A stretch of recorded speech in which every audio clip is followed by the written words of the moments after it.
Yes, I welcome you to this online class being offered by Dr. B.R. Ambedkar Open University.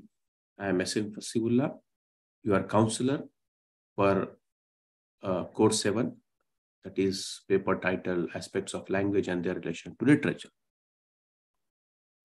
If you recall, we began talking about what Indian literature is in our previous class, and we have tried to understand which languages are considered as Indian languages and which writers are considered Indian writers. We have had a satisfactory level of conversation on that, and we came to realize what basically constitute Indian literature, right? And we also have came to know about the fact that though the name India itself is very modern, but as a civilization, our history is as old as 4,000 or 5,000 years old, right? And during those years, the question was whether we produce anything worthwhile, whether we contributed anything towards knowledge and sciences. So the answer was, if we look back into history, is in affirmative. Yes, we have done a lot, many things in the past, and we have contributed to the advancement of knowledge and sciences, right? And in this particular paper, that is on aspects of language and their relation to literature, one area of our study is about Indian literature and Indian literary traditions, right? And in understanding what were our literary traditions, or what were major contribution that are relevant to this paper, we have four different theories, right? Four literary traditions. Can you name those four?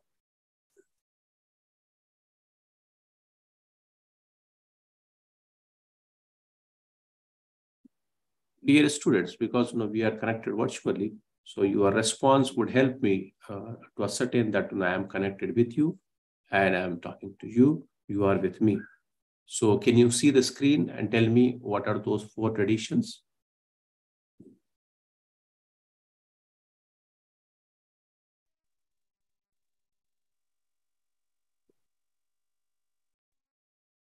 Yes, Bhargavi, I couldn't hear your response. Sir, Bharat Muni's Natya Shastra. Yes. Panini's Ashtadhyayi. Yes. Abhinav Gupta's Rasa theory. Very good. Kuntaka's Vakrokti Jeevitam. Yes, very good. Thank you. So these are four different literary traditions that are relevant to our paper. That's why we are trying to understand these schools of thought, you may call it, or literary traditions, right? Or theories, or poetic what we say, treatises. Okay, so you name whatever it is, but these are the four different schools of thought or theories that are relevant to this paper. That's why we are discussing these in our class. There could be many more traditions, literary and non-literary traditions, which we as Indians might have given or come up with, but we will focus only on these four. And out of these four, we actually began talking about Natya Shastra and Panini's no, not Panini's, only Natya Shastra, right? So, and Rasa theory. Yeah, these are the two we actually are discussed in our previous class. So what I'll do is I'll just quickly recall those things, or major points from those theories before we actually move to the remaining two theories. Okay, and coming to Natya Shastra, we came to know that it is a literary contribution by Bharat Muni, right? And this whole Natya Shastra is basically a treatise on performance, performative arts, right? And Panini belonged to a period between 200 BCE and 200 CE. Okay, and this particular text actually tells us about two important things, right? What are those two important things? Number one, the primary goal, right, of any performance. Number one is desired effect and primary goal. These are the two important things that this theory talks about. Okay, according to Bharat Muni, any performance that a person gives, whether it's dramatic performance, music performance, right, or any kind of such performance, right, whose primary goal, right, or whose desired effect is actually whose desired effect is entertainment, right? This is the desired effect, and effect is entertainment. But coming to primary goal is to take the listener, you call it, the what we say, viewer, you call it, or audience, you call it, take them into where? Into another parallel reality, full of wonder, where you experience the essence of his own consciousness and reflects on the spiritual and moral questions, right?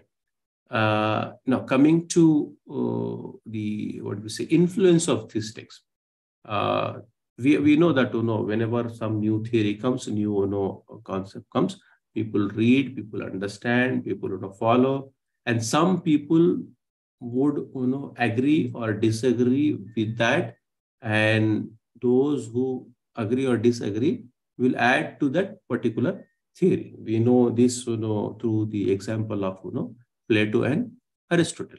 Plato said something about poets, banishing them, and then Aristotle comes and he says no, there is no need to banish poets, right? In fact, literature plays a very good role in catharsis, right, where your emotions are cleansed through literature or dramatic drama, because that was the dominant form of literature at that time. Similarly, in case of Bharat Muni, when Bharat Muni said about these two important things in his Natya Shastra, that is desired effect, right, which is nothing but entertainment, and the primary goal of performative art is to transport individual in the audience into another parallel reality, where they must be able to experience wonder and other things, right?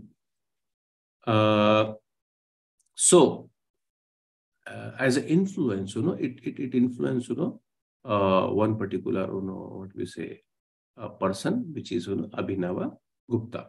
So who came up with his own commentary of Natya Shastra. So what he says, right? He comes up with a separate theory altogether. We call it as rasa theory, right? What is rasa means? Rasa means essence, right? And this person writes much later, much later than Bharat Muni. Okay, and he talks about elements, different aesthetic flavors, right?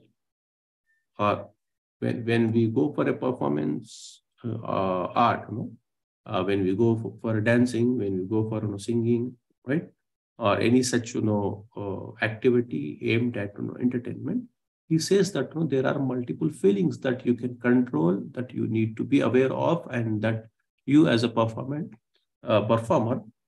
has to make best use of, right? So in that he talks about 9 different rasas, right?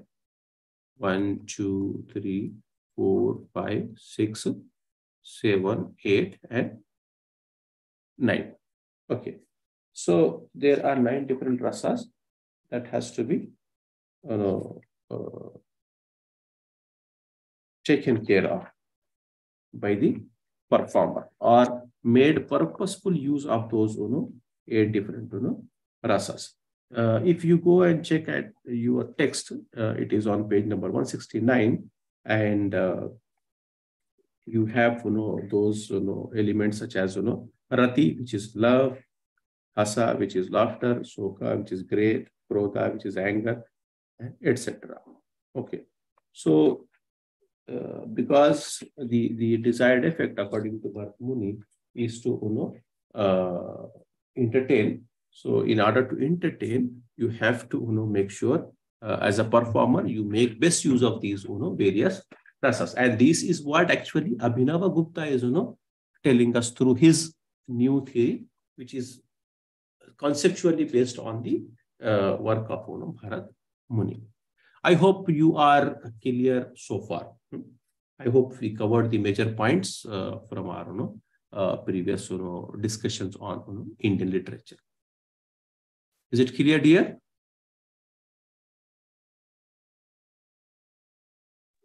Yes, sir.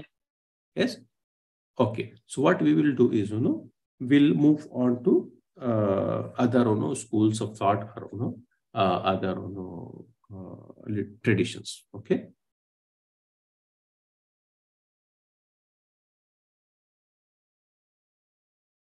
Yes.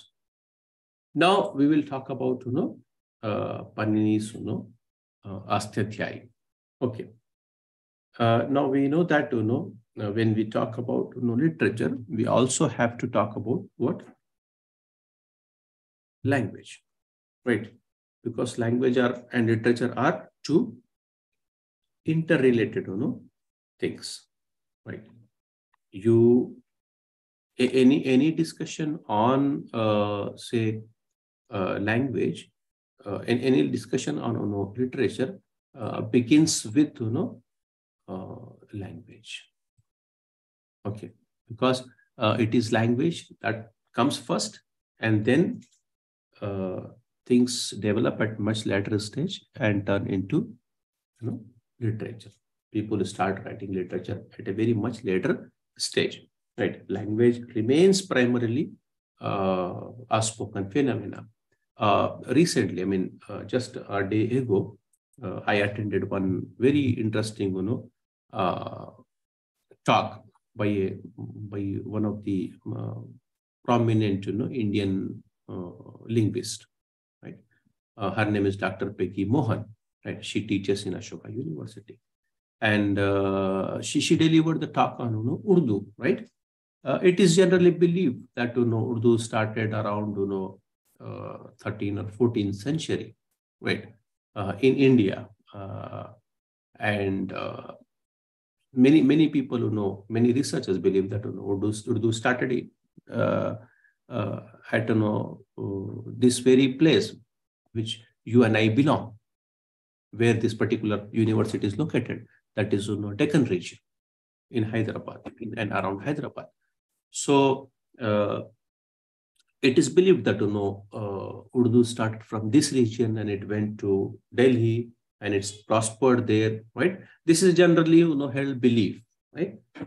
But what Peggy Mohan said is that the language that began to appear in writing in 13th century or 14th century onwards actually stayed or was spoken much earlier, for a much longer time. Okay, so that brings one important fact for you and me, is that languages stay as a spoken phenomena for a very long time, right, before it is actually written, right? Before it is actually written, and she gave a lot of examples of the way Telugu is written, the way Marathi and other Malayalam and other languages are written, right? The rules, right? We say in modern language we say grammar, right? So she pointed out to so many rules, right, which shows that there is a lot of influence of Dravidian languages on Urdu, because just like Aryan languages, Dravidian languages also classical languages made with Tamil, Malayalam, or Telugu, right? These are classical languages. I think you know these things, right? There are 6 classical languages in India. Do you know this fact?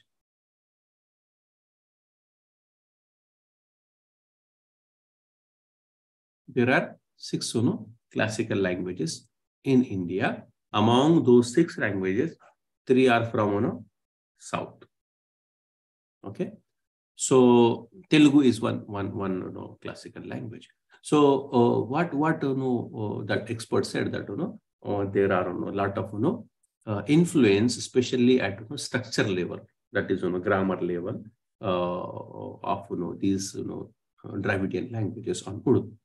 Okay, so the idea that Urdu is an Aryan language, so is partially correct. There are a lot of vocabulary which is from Aryan languages in Urdu, but when it comes to rules, structure, right, grammar and other things, it has a lot of Dravidian influence. Okay, so we'll move on to our actual point, that is when we are talking about literature, right, we may have to talk about language, and that is why this very interesting paper being offered by Dr. B.R. Ambedkar University makes things makes those interesting perspectives before us, right. I think there may be no university or no other institution might be offering this kind of very interesting paper where we are talking about language and literature relation. Okay. Sir, I have a quick question. Yes, please. This Indian literature, what we're talking about, this rasas and all, how is it related to English literature? English literature, no. Yeah. Yes. This particular paper, we are trying to tell that there is a strong connection between language and literature, right? And in what way literature becomes literature through language, and what makes a normal language turn into a language of literature. That is the initial part of the book where we talked about that. But as we move on, we go and talk about structuralism, post-structuralism, right? At advanced level within this book I'm talking about, which is strictly in this course, that is how we proceed in understanding things one after another, right? It's only in the latter part of the book that we talk about different ideas related to different philosophies related to language and literature, right? Otherwise, we usually as a student of literature talk about structuralism, post-structuralism in literary criticism paper, isn't it? Yes. But in this paper, we are also bringing up that discussion. Why? Because those ideas are strictly related to language, and it is language that is producing literature, right? Now the question is, are the Europeans the only people, are the Americans only people who understood language, who talked about language and literature and the beauty of literature, the aesthetic part of literature? That question leaves a blank answer for others, but for us Indians, we have the answer. Hold on. We began talking about that, say, in 200 BCE. How wonderful it is, right? So that is the reason, we are discussing about, Indian literature, and also because every nation has a literature. If you go to America, literature produced by American is not called English literature. It is called American literature. Literature produced by Australians in English is not called English literature. It is called Australian literature. Similarly, in India, literature produced by Indians in English is not called English literature. It is called Indian literature. Right. So we are equally interested in language and literature. And anything written in English and published as literature can be broadly, right, called English literature. Right? The way we call, something published in Telugu as, Telugu literature. Something published in Malayalam as Malayalam literature. In the same spirit, we call anything published in English as English literature.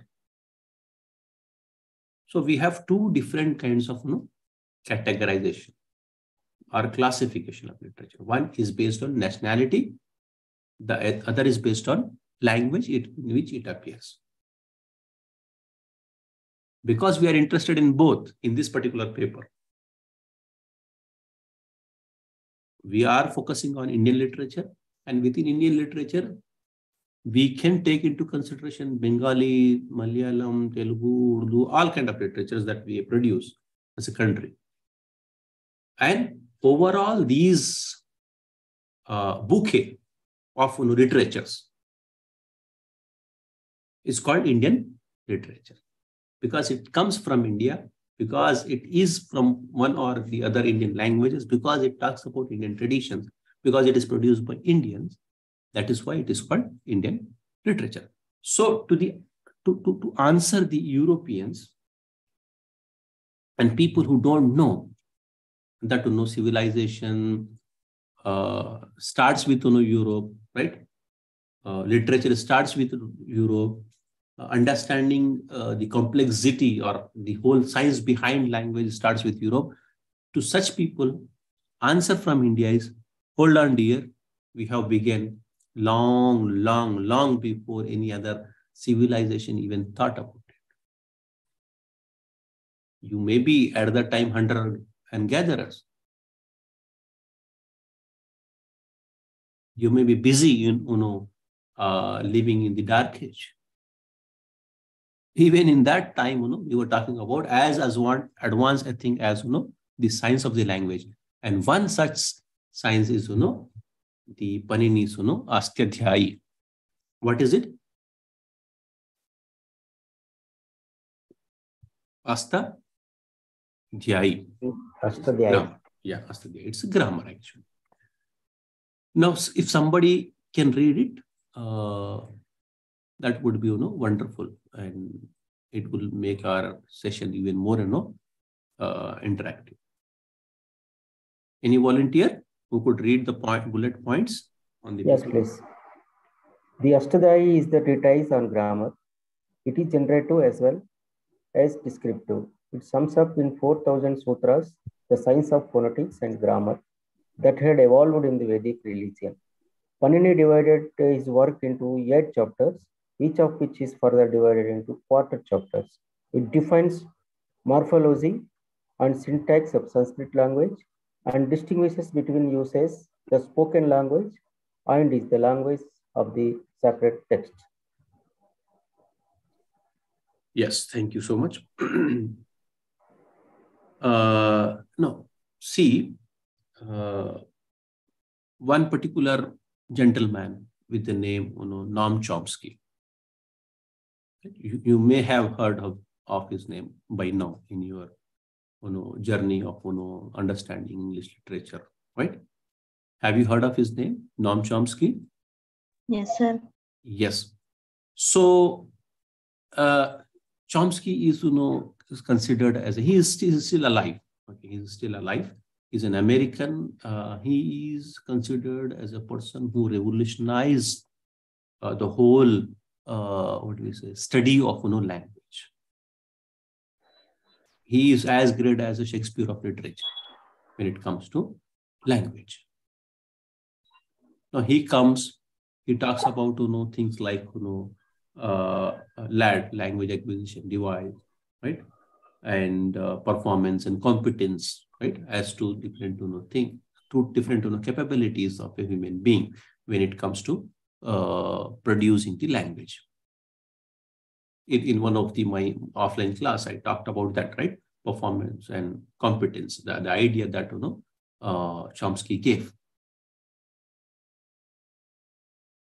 Right. And he is the same person who talks about universal grammar, right? And this prescriptive, descriptive, varieties and all those things.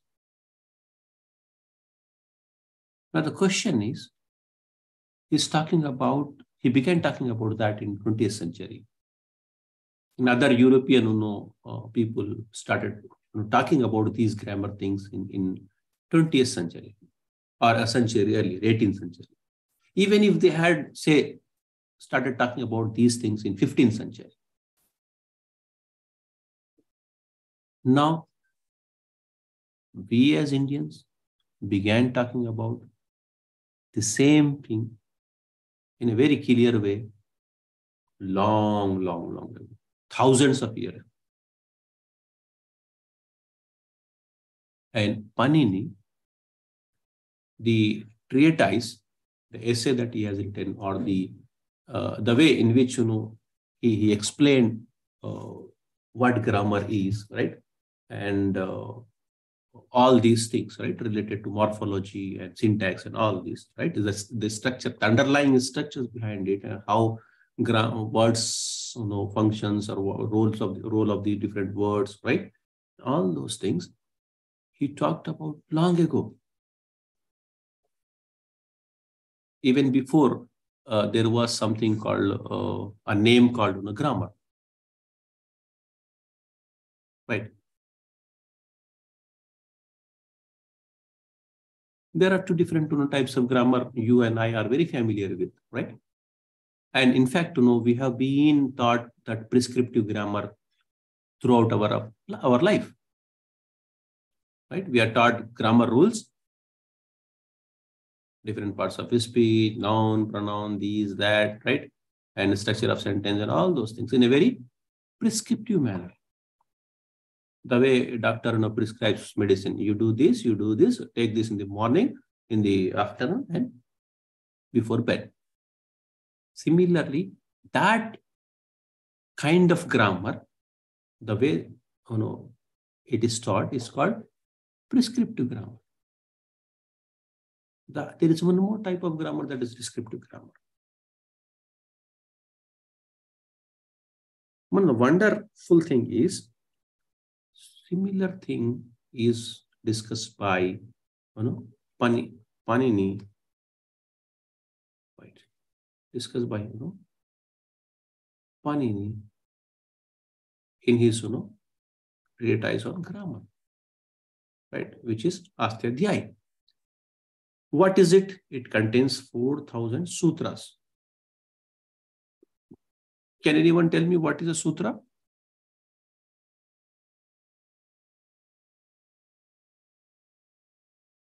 Any idea? People who know Telugu, people who know Hindi, right, or any other who know Indian language. Very good. One possible meaning of sutra is formula, right? The way we have sloka, rules, right? And conventions, sir. Yes, sutras are this more close one is rules, right? Sutra is literally could mean formula, but more accurate what we say meaning in the context of in the discussion on language could be rules, right? And we have also another thing called sloka, right? Sloka is more closely, it is verse, isn't it? So this gentleman Panini writes as many as 4,000 rules. Can you imagine? If we take a grammar book, it would be some 100 pages, right? And for one rule, there will be 5 to 10 different examples. In English, if you take, say, Brennan Marty's high school grammar, which is basically a prescriptive kind of grammar, you have one rule, 5 examples. And the book goes up to, say, 100 pages. Can you imagine how many, roughly, maybe say, in that book, maybe there could be, say, 200 or 300 rules of the grammar. Even if it is 500, no wonder. But this gentleman, Panini, has given 4,000 rules regarding science of phonetics and grammar. Both had to know phonetics and phonological level, and also had to know syntax level, which we call grammar level. Right. And one good thing is that his grammar treatise is considered world's first grammar.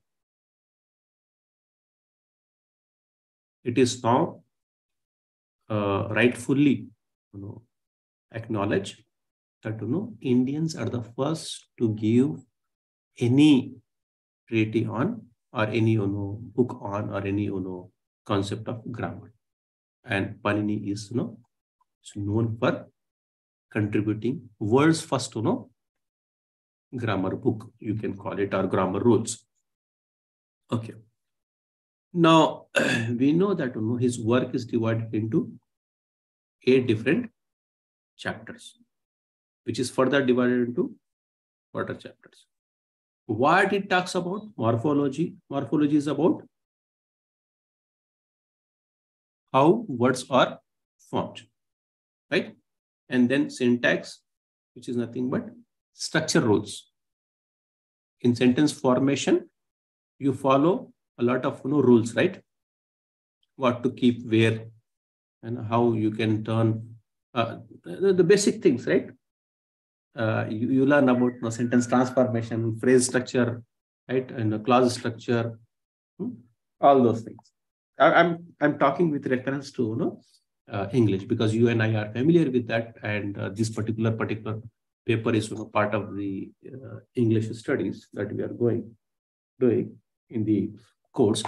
So yes, and we are also very much familiar with English grammar and all. So all that structure rules, right, in forming a sentence, in transforming a sentence, right, comes under syntax. And together, both morphology and syntax and all those things together can be called grammar. Okay. And he also distinguishes between spoken language and language in the sacred text. Right. Now, it's very important thing that he is able to, as a first gentleman, distinguish between different types of languages. The way we distinguish now in our modern understanding between a spoken language and a written language, right? Written language is more refined, right? Chaste, considered compared to spoken language, isn't it? But this gentleman, Panini, was able to distinguish between the language that we use in every day, that is a spoken language, and the language used when it comes to sacred texts. That is language of the Vedas, Upanishads. Do you find the language that is spoken by people and the language that you read in the sacred texts are same languages?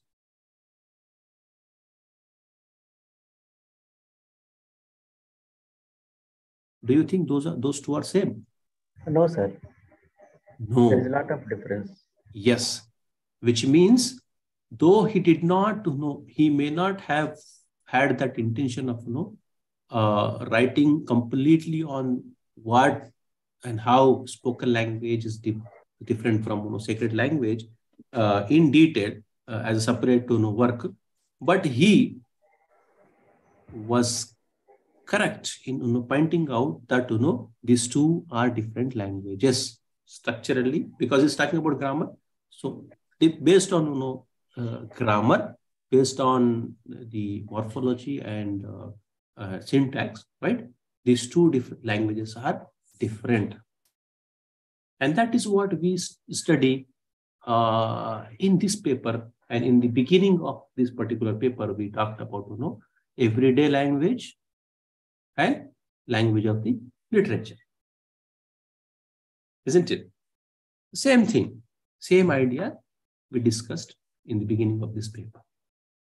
So it is Panini who was able to clearly distinguish between everyday spoken language and language of the sacred text, because at that time only sacred texts were available, right? So those were the only pieces of literature. Apart from these treatise and all those things, or philosophical writing, these were the literature.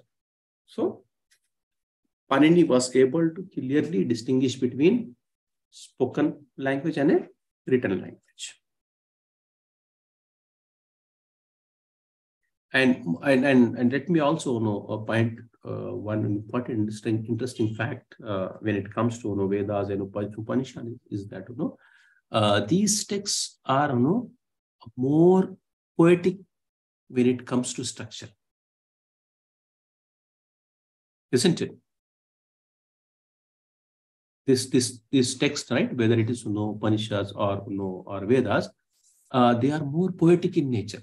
If you have read any poetry, and because you are already familiar with poetry, you know that poetry is written in a certain way, right?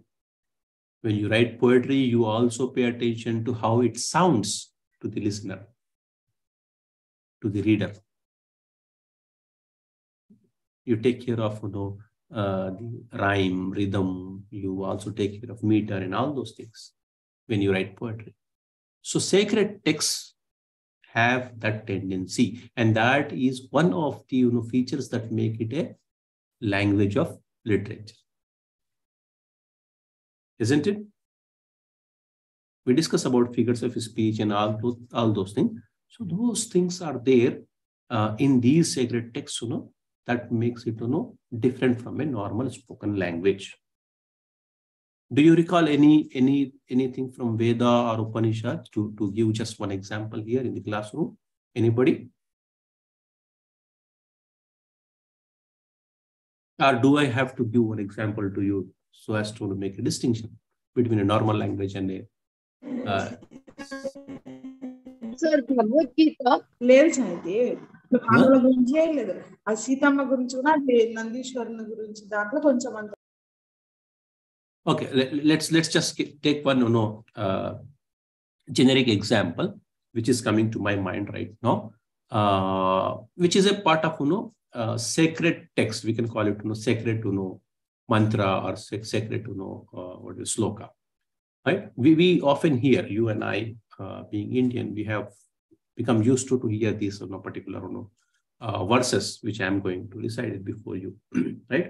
Om Bhu Bhuva Swaha, right? Now you see the way words are arranged, it feels as if you are listening to a poem, right? They have that rhythm, right? And a music behind it.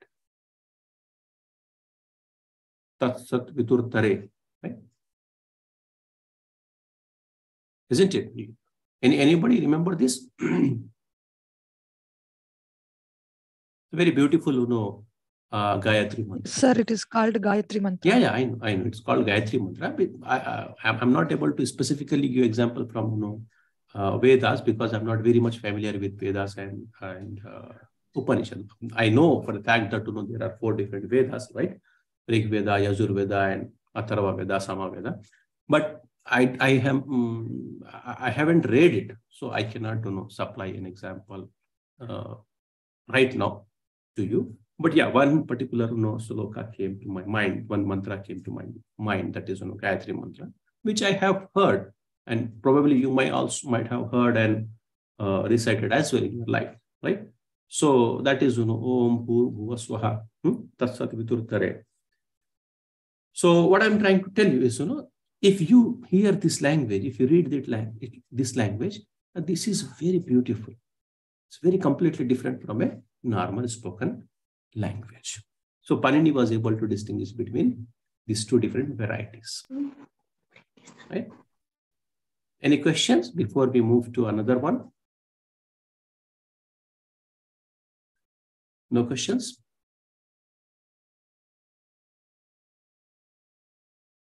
Okay, let's move to the last one.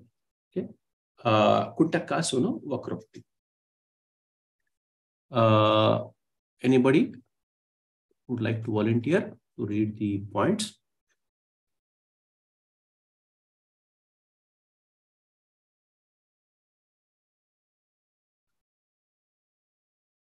Any student would like to volunteer to read the points on the screen?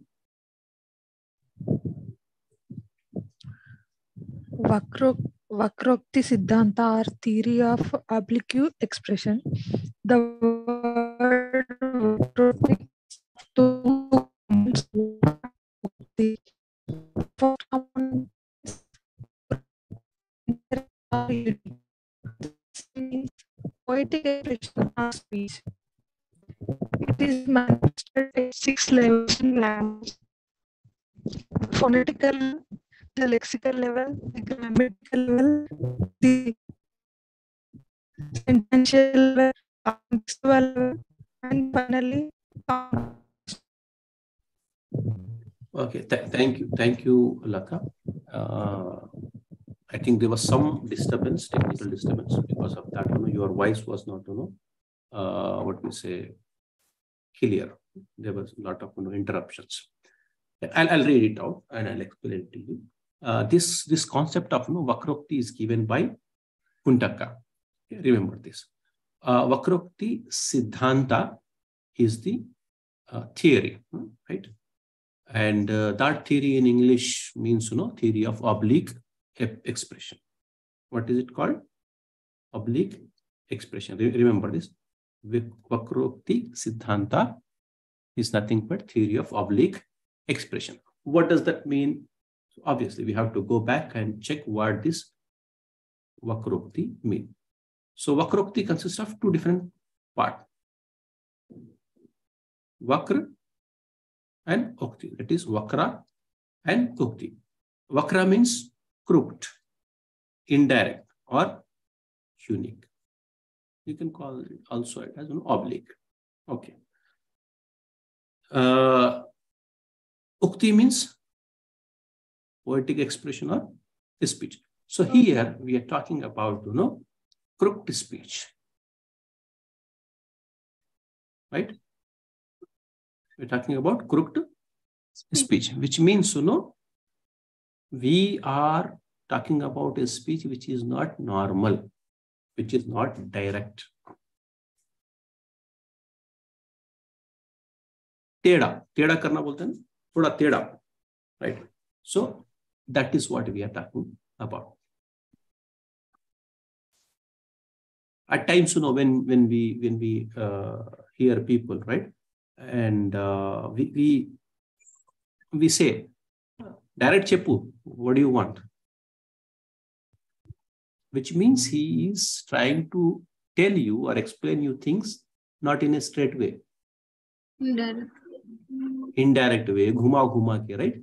Jalebi ki tarah, we say, don't say like a jalebi, right? You say directly what you want. So in speech, there are two different,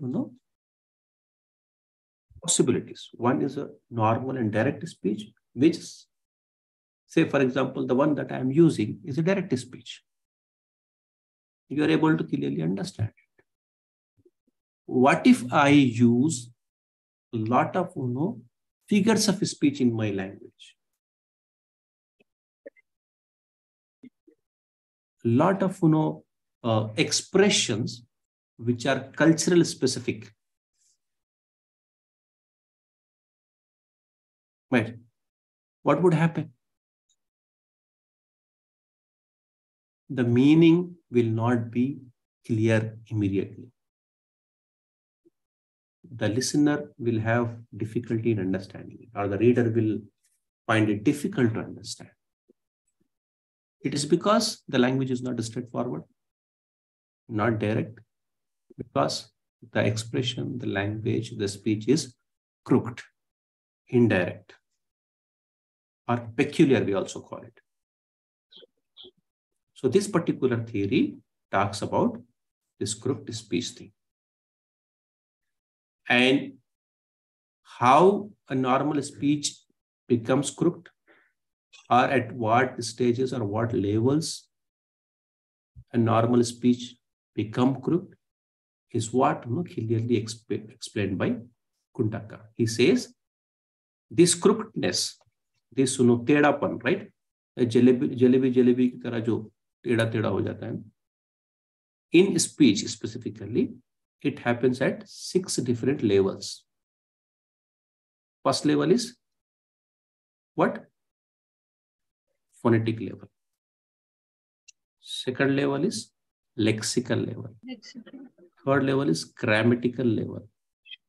Fourth level is sentence level. Fifth level is contextual level. And finally, sixth level, composition level. Which means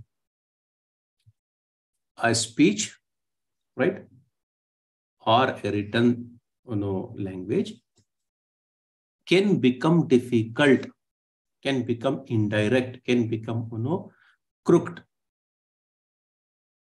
either at sound level or at lexical level, which is word level, or at rules level. Right? We say, ambiguity in this. There is some ambiguity in this. I'm not able to understand because the way you phrased the whole sentence or the paragraph doesn't give a clear meaning. Right? The meaning is not immediately clear. There is some problem. So problem could be at a word level, grammar level, or sentence level, or context level, or eventually compositional level. Right? It is said now when you read a whole poem, the whole poem should give one message. When you read an entire story, a katha should give some message. A katha chaduti em artham avutundi, right? That is what at a compositional level it should be also clear. It may be clear at sentence level, it may be clear at a lexical level, but at a whole compositional level also, it has to be what? Clear. One message should come out of that. One meaning, one theme should be very clear from that.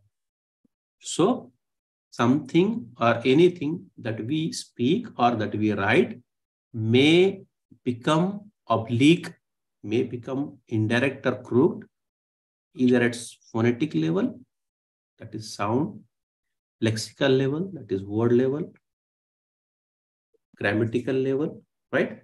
At the rules level, because you know a wrong rule or you don't know about the rule and you have written it, and the one who knows it finds it wrong, right?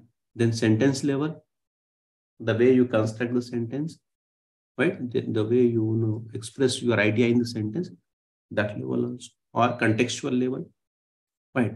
Because you are writing about something and the reader who is not aware of that, what we say, culture, the context, that can also become difficult. And at a compositional level. Can you please read out the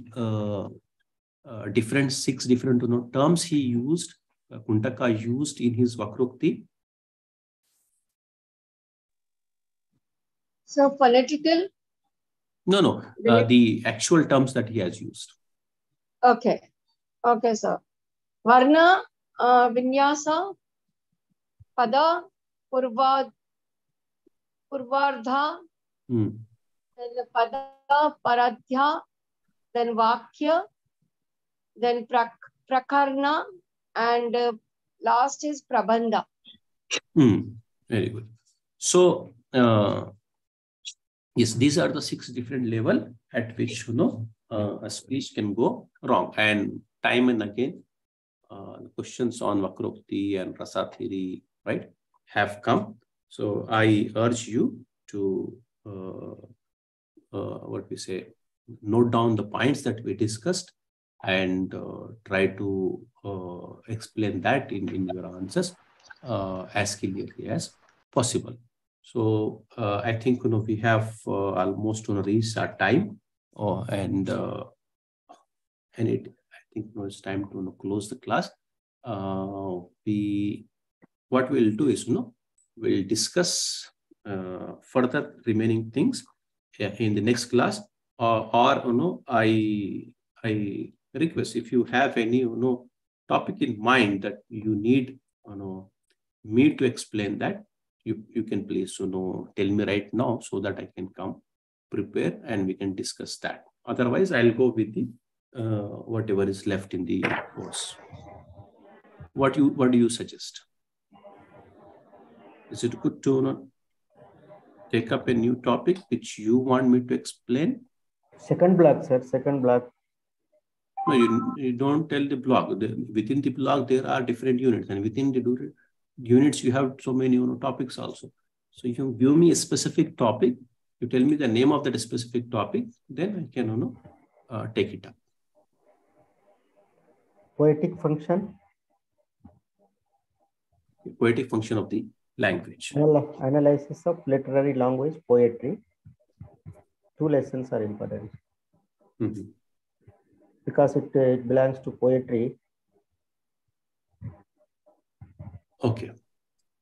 Okay. So what I'll do is, I'll just mark it. Poetic functions. Poetic functions is the entire unit. You want me to discuss entire unit in one particular class? No issues. What I'll do is I'll just we can read fiction and prose, sir. Poetic concern, it's okay. Somewhat complex. Analysis of literary language. Language literature. Unit 9, you mean? No, sir. 7 and 8. Poetry and fiction. Analysis of literary language, poetry and fiction. Okay, no issues. Okay. If others don't have any problem, I'll take it up. Okay. So thank you so much and take care of yourself. See you in the next class. Thank you, sir. Thank you to you. Thank you, sir. Thank you, sir. Most welcome. Thank you, Most sir. welcome.